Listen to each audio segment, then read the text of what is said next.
Good afternoon, everyone. Welcome to the webinar presented by ANAB. Today's webinar is on AS6171 Counterfeit Electronics Testing and ISO IEC 17025 Accreditation. My name is David Feist. I will be your facilitator today, and our presenter is Mark Farnbaugh. I will give you a little bit of information about him in a minute. Some of the logistics for our webinar today. All attendees today will be muted.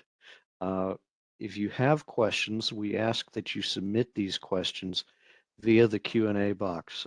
These will be presented to Mark Farnbaugh, and he will address those as we go along.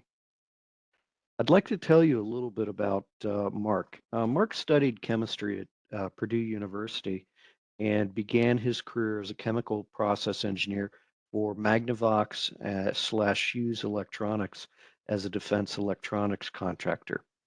He then evolved into a failure analyst doing failure analysis of electronic components and assemblies, as well as metallurgical and materials related testing. He's been involved in the IPC technical organization as the chairman of the Rework Simulation Technical Group for developing standards that are still used today. He then moved on to the Dana Corporation for their Spicer Axle World Headquarters Technical Center, where he managed their 17025 accredited metallurgical lab, overseeing day-to-day materials testing, as well as participating in research and development for this Tier 1 automotive supplier. He then moved on to Lincoln Manufacturing, where he managed the R&D laboratory.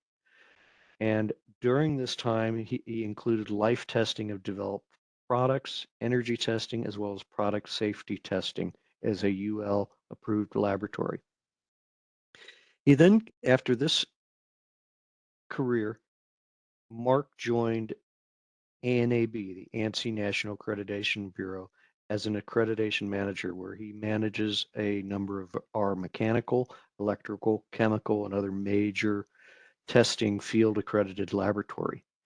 He is a member of the SAE G19 AS6171 subcommittee, where he works with a group to accredit component testing labs that are becoming accredited to ISO 17025. In addition, with the support of the University of Maryland CALCE group that provides technical expertise for the AS6171 group. At this point, I'm going to pass the presentation to Mark Farnbaugh, and I will allow him to present. Thank you, David. Good morning or good afternoon, everyone. Thank you for joining our webinar. I am here to give you a broad overview of AS6171 involving the counterfeit testing of electronics and other electrical componentry that are used in the aerospace and defense industries. It's become obviously very key these days with all the insecurities of products that are being shipped around the world and going into very delicate electronics and equipment, as well as obviously planes and all the other good things that rely on the reliability of good componentry. So we're going to do a brief overview of AS6171 as well as AS6810, which is what drives this requirement that we're going to discuss today, and give you an understanding, why we're doing the program that we're doing. So we'll go to the next slide. So you want to have we want to have the excuse me, lost my place here. Because of the potential counterfeit electronics in today's world, the defense prime contractors and aerospace companies have been applying the requirement for any provider of electronics that will have been sourced through distributors who can either test AS6170 standards or outsource the testing to laboratories that can perform these tests and inspections through AS6171 / sheets, which are the tests under the AS6171 general standard. So the AS71 General Standard basically discusses how to do the risk assessment and the risk analysis of the components that they are going to test. That's going to include, the size of the lots, how many parts you're going to sample, what types of tests you have to do based on the risk, and so on and so forth, so that the laboratory can provide a certification of the part that they are testing back to the provider of the part, whether or not it's a counterfeit part or not. So that's involved up to 11 different slash sheets or tests that fall into the AS6171 General Standard.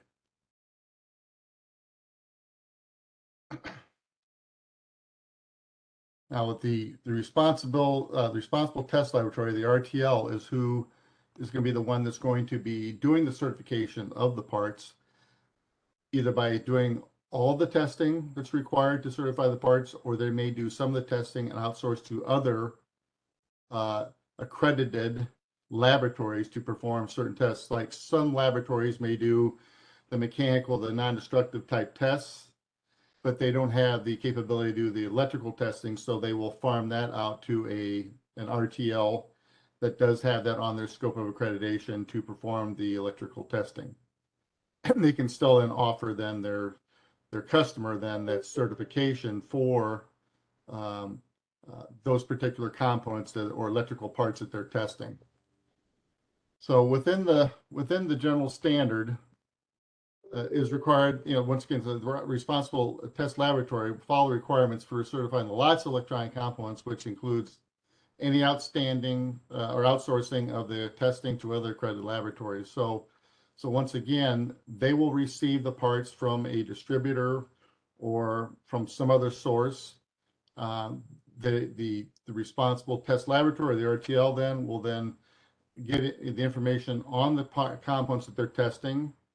They will then fill out the risk assessment and the required tests and provide a quote back to the customer, who then will then sign off on that. And that's what is provided to the laboratory then to perform tests to assure the certification of the parts that they're testing. So once again, if you go into the AS6171 standard, there are tables within that general standard which talk about the risk and the type of parts. So if they're a high risk component, they get more tests. If they're a low risk component, there's lesser tests, obviously.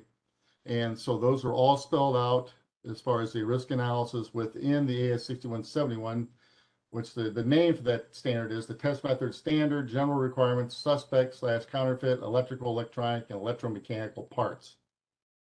So, it's going to go into, like I said, risk characterization. There's a risk characterization scoring sheet.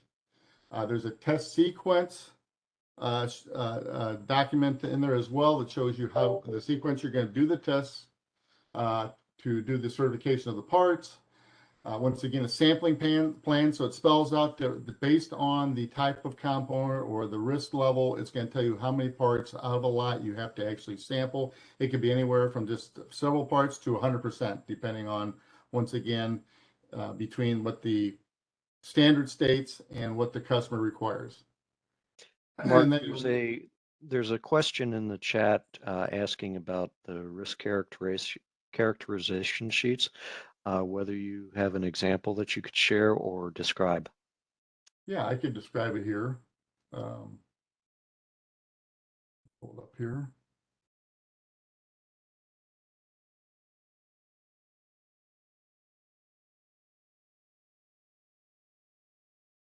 So a risk, basically, it basically has a category between high, moderate, high, moderate, low, low.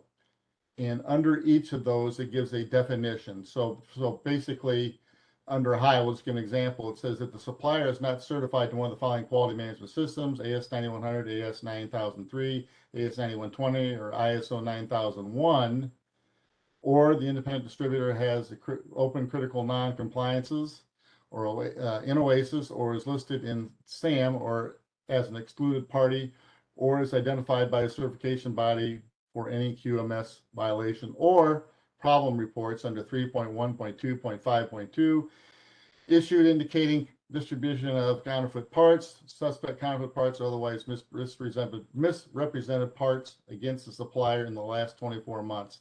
Self-disclosure of non-conforming material should not be considered a risk factor or has a poor internal supplier history and or no history utilizing the supplier. All the way down below where it just says the supplier is certified to the following quality management system, AS9120, and no open compliances and OASIS, or has not been identified by the certification body for any QMS violation or does not appear in SAM as an excluded party, and no problem reports under 3.1.2.5.2. And supplier has been designated as, or supplier has been designated as a responsible supplier and follows the requirements of AS6081. So that's just kind of a, basically the risk identifiers that's in the standard, the general standard. Does that answer their question? Time being.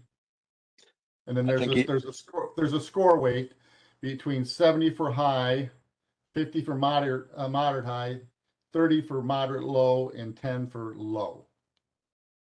That's how it's scored. Perfect. Thanks, Mark. Welcome. Thank you.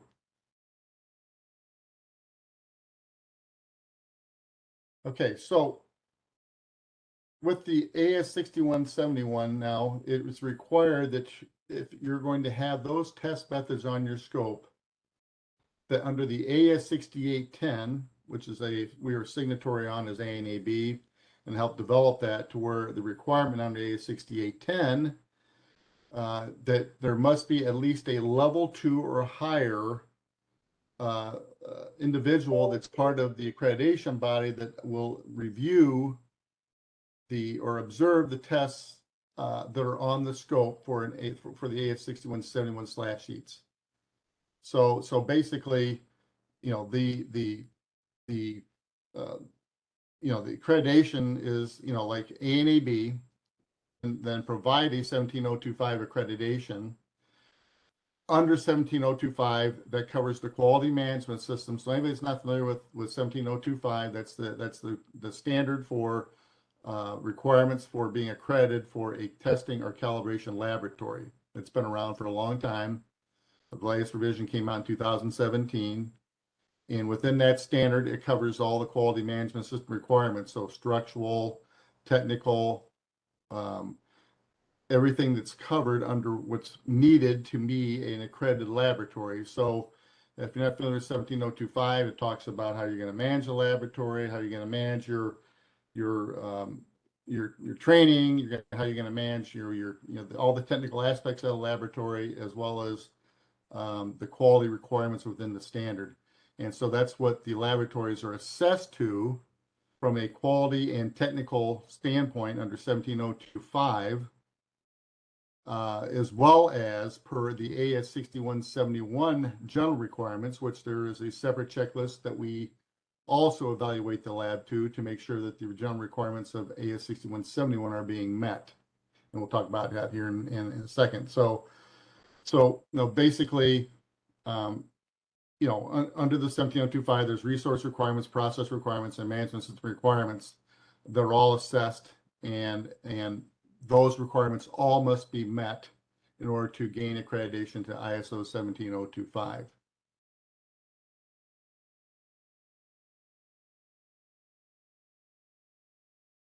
And accreditation by requirements, once again, AS6810, AS6810 is the standard in which is now required for the accreditation bodies to meet as far as accrediting laboratories with AS6171 slash sheets or test methods on their scope. Once again, the technical expert must be at least a level 2 trained person in AS6171 test methods. So currently we're working through CLACE, which is an advanced engineering group in the University of Maryland, in which it's a think tank where there are people there along with industry developing these AS6171 slash sheets or tests for the industry. So like I said, there's currently 11 of them that have been developed and are currently being used for testing componentry to AS6171. You know, the level 2 is based on the requirements within AS6171 as to what the level of training is, and that's specified within the AS6171 general standard. So getting back to the 17025 accreditation process. So once again, people that are new to this, is that we're an accreditation body, like there are a number of them out there. We're one of the larger accreditation bodies. Is that you will submit an application to our business development people stating as to what tests you'd like to have in your scope, what type of business you are. You can provide that application then to them. It gets then sent on to us, or specifically with this process to me, to review and determine, what we're going to need to quote this particular accreditation based on the size of the scope. After that is done, then we go on to the document submission and review that the laboratory will provide ANAB all the documentation for meeting the requirements of ISO 17025 and ANAB requirements. So we provide a checklist to you with all the required documentation that has to be provided up front and reviewed then by the assigned assessor or qualified assessor, which then leads to, once that is done and the initial document review is complete and everything looks good, then it goes on to the initial accreditation assessment. And the initial accreditation assessment is just that. We come in with the qualified lead assessor who will then review and assess all of the documentation and all the items that are required to meet the requirements of 17025 and ANAB requirements. Once that is done, and on top of that, there will be, with this particular process, there's also going to be a secondary checklist, and that's the AS6171 checklist, general standard checklist, which is handled by the technical expert. And that documentation will be done at the same time. So once that is done, the package then is sent then to, the assessor then will review any corrective actions for any nonconformances that were found. It then comes to ANAB, where there is an internal review by me. It goes out to an outside reviewer for a technical review, and it comes back in then to ANAB, where the senior director of accreditation will then review and provide an accreditation decision at that point in time. And then we start then a 2-year accreditation process. So it's a 2-year cycle. So the first year, like I said, is the initial accreditation assessment, followed by the second year is a surveillance assessment. The third year would be a reassessment, because then at that point in time, the accreditation is expiring. So it's a reassessment followed by then another surveillance assessment. So that's how the cycle continues. So it's a 2-year cycle as you go forward.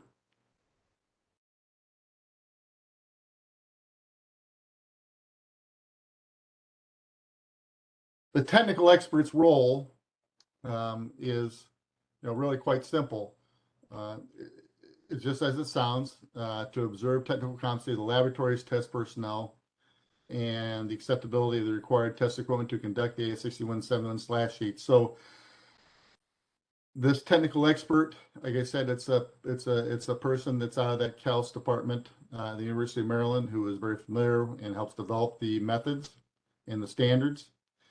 And they come into the laboratory, they observe the tests, they observe the people conducting the tests, they observe the test equipment, make sure it's traceable, make sure it's, it's applicable, and then, obviously writes up all their observations of either competency or lack of competency, if there is such a thing, observed.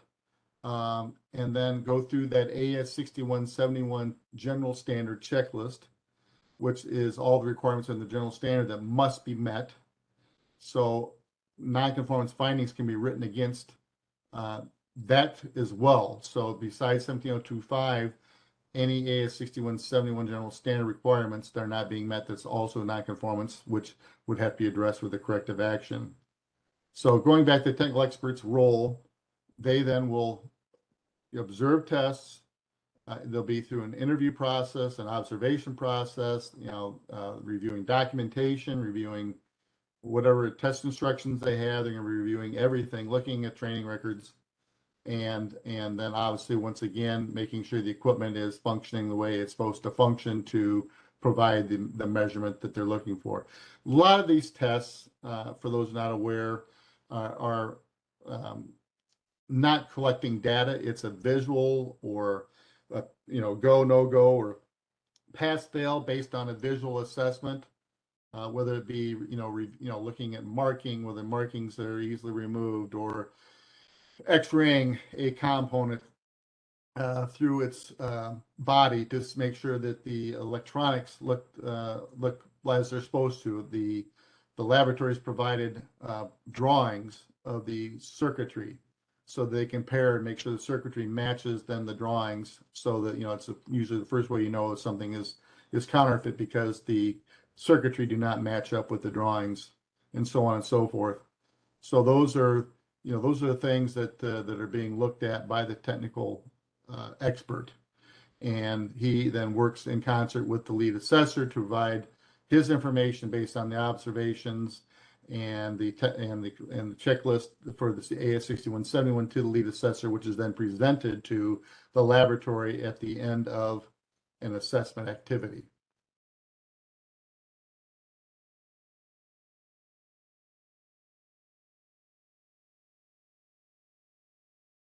The tests that are currently under the AS6171 standard, is 11 of them have been developed. So those are, and I'll read off what those are. Bear with me here.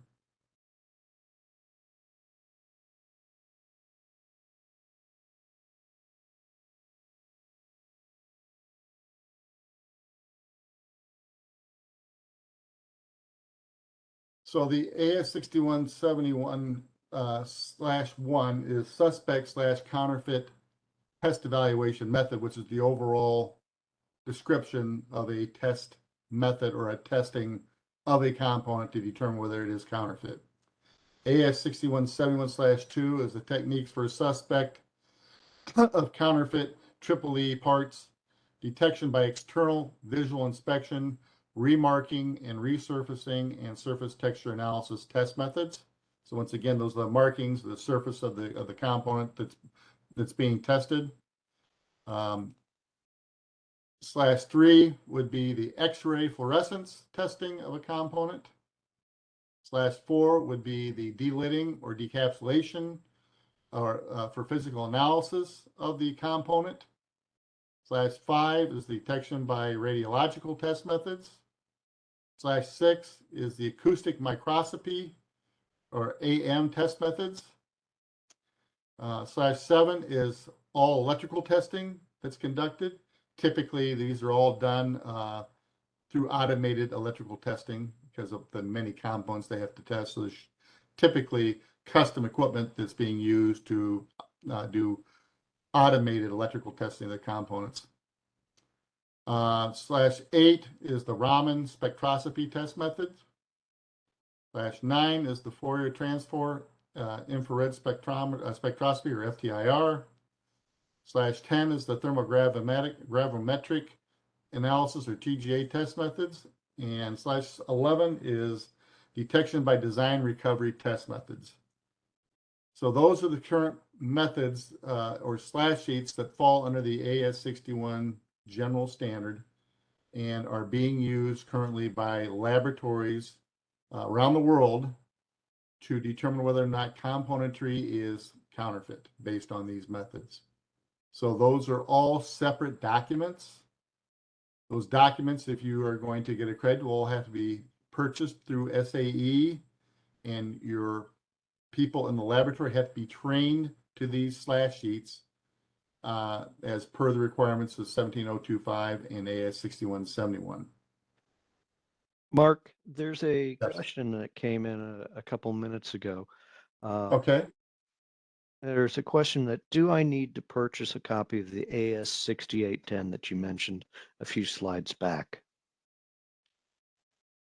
Yes, those are all documents that are controlled and owned by SAE, so they would have to purchase them. And yeah, it gives the requirement that I stated, which means for us as an accreditation body, we have to use a level 2 or higher AS6171 trained person to be part of the assessment process to evaluate competency of the test personnel.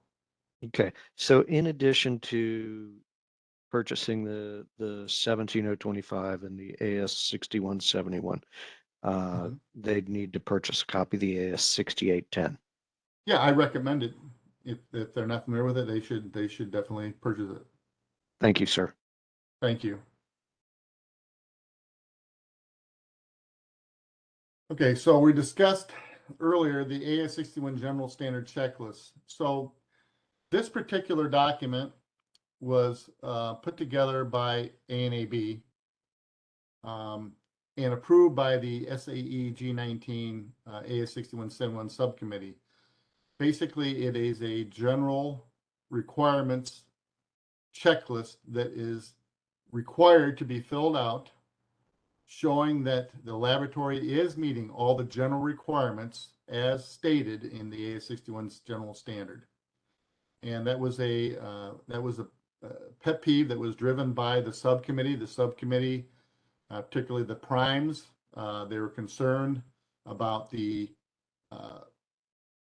everybody being looked at the same way. Want to make sure that they're all meeting the AS6171 general standard requirements, and it's documented. So that's why we do that checklist. So once we do the initial assessment and we fill out that checklist the initial first time, then it'll just be reviewed then at each then subsequent assessment activity to ensure it's updated and everything is still being met.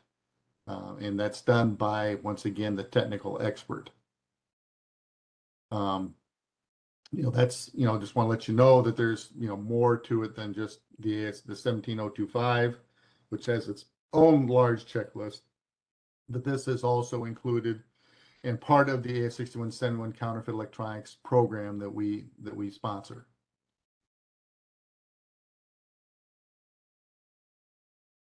And once again, it's a 4-page checklist, and it's provided to the laboratory prior to the assessment activity so that they can see and make sure that they're meeting those requirements. Most of these laboratories, obviously, they're already into doing this testing. They're aware of it, but once again, it is a way for us to be able to make sure that those requirements that are in the standard are being met and verified during the assessment activity. And once again, it's followed up by the technical expert, who is the one that has the experience under the AS6171 general standard.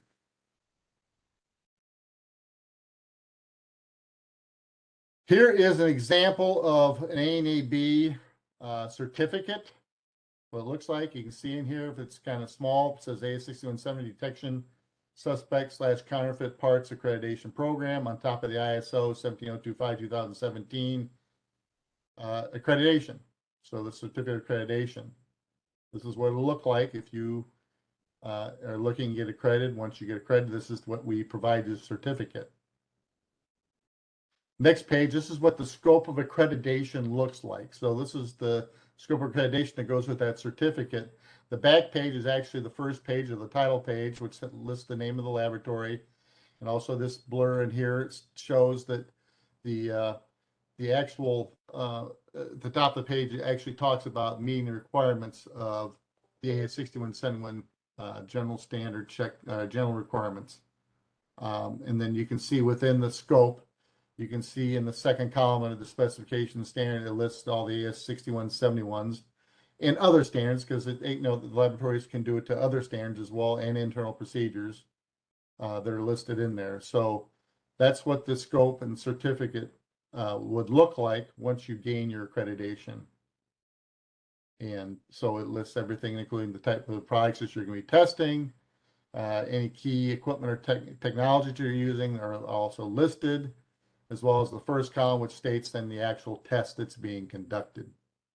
So that's what the end product looks like once you get accredited. And those Mark, are there's a question yes. on this scope that there is a /2 and a /4 represented on this sheet. Does that mean this certificate is limited only to those /2 and /4? Where are they seeing that at?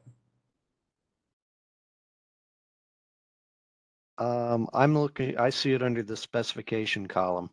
There's a /2. It appears to be in the first Yeah. 3 and then a /4 in the bottom. Right. Those are the different tests. So /4 is the decapsulation and dye verification, and /2 is under the electrical test. So they're doing multiple electrical tests. That's why they have the /2 in a couple of spots, because the tests that they're using is doing electrical related tests. Does that answer their question?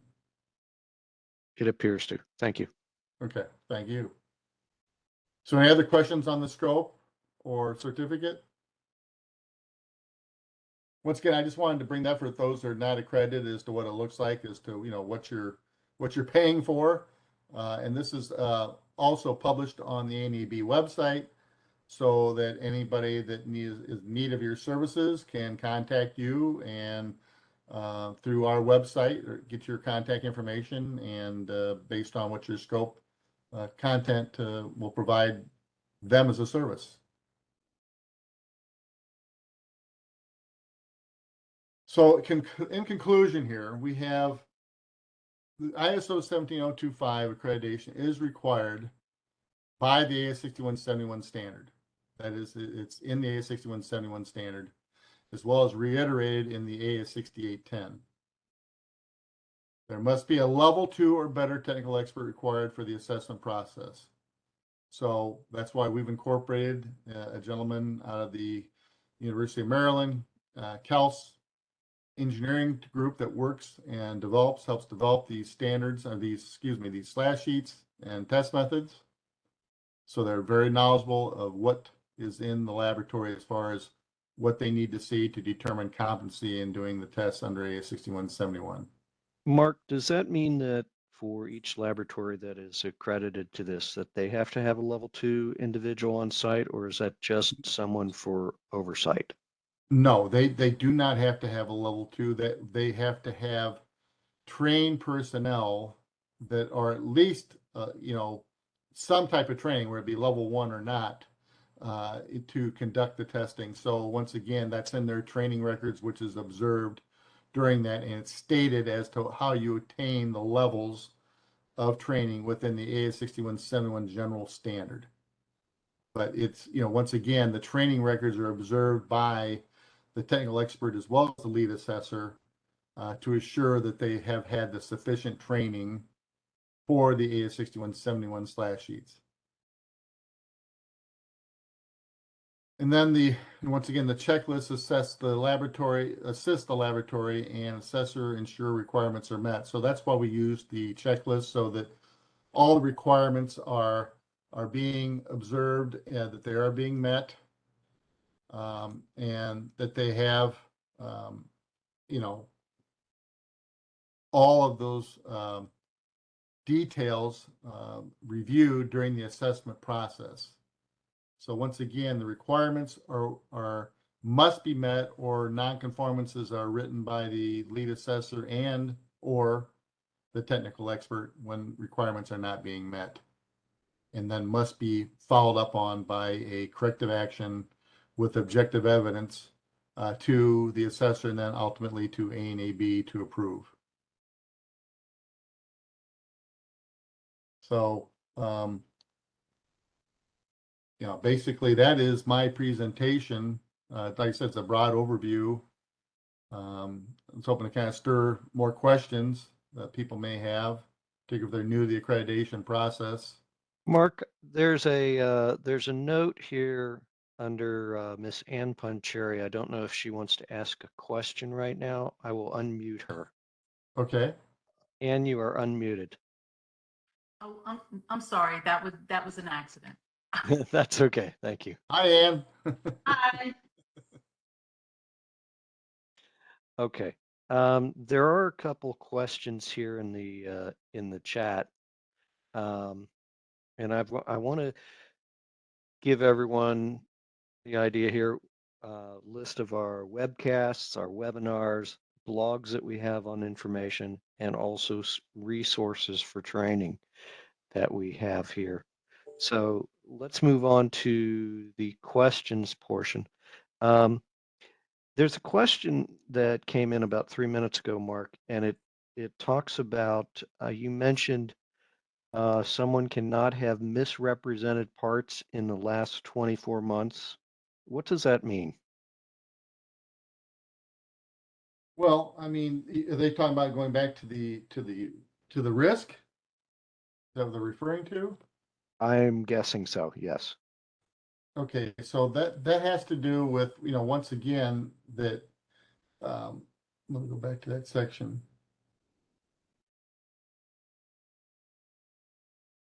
Do you need us to go back on the screen? No, I'm looking back on my, on the general standard here. Okay, thank you. Sorry.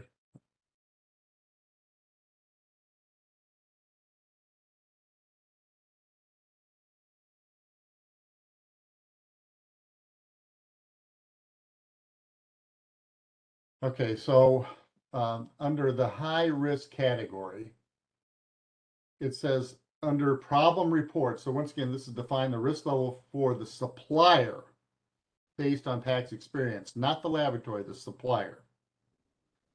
One of the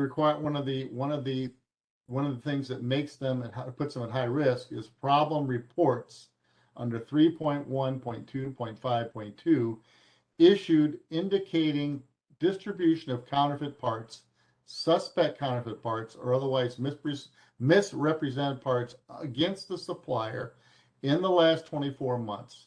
Self-disclosure of non-conforming materials should not be considered a risk factor.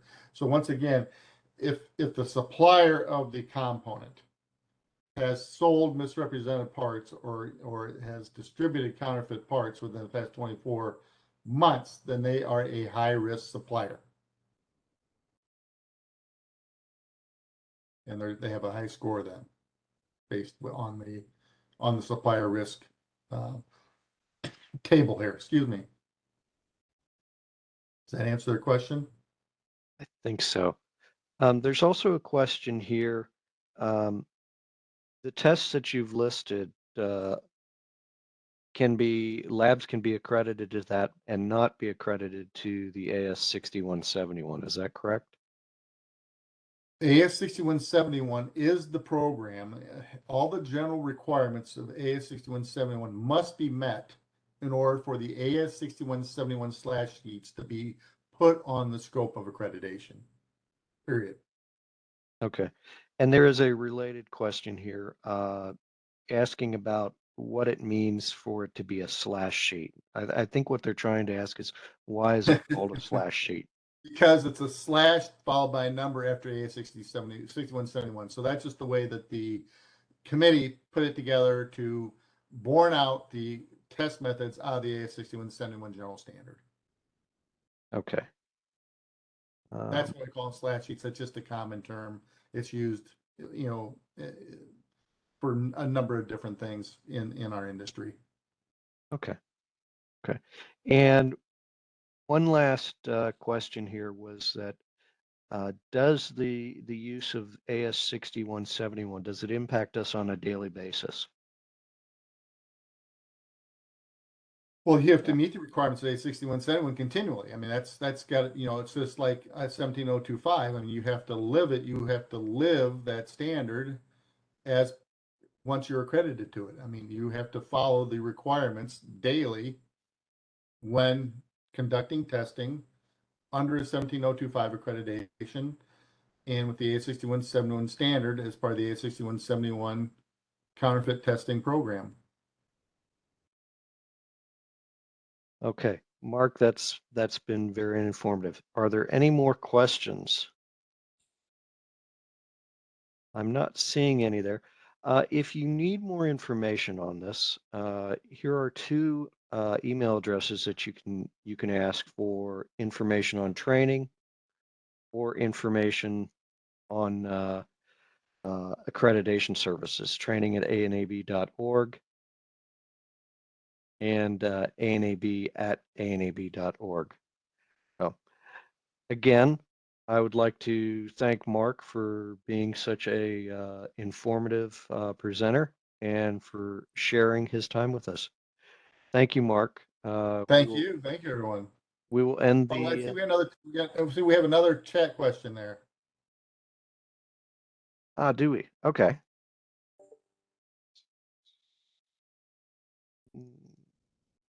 Okay, here we go. First one. Question: does the accreditation cover international test bodies, especially in Africa? Of course, we cover worldwide. I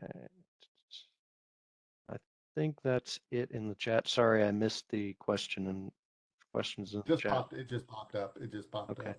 up. Yeah, we do accreditations worldwide, so that's not an issue. So we're, obviously with their long distances, a lot of it will be done remotely versus coming on site. So that's how we handle the overseas type of accreditations.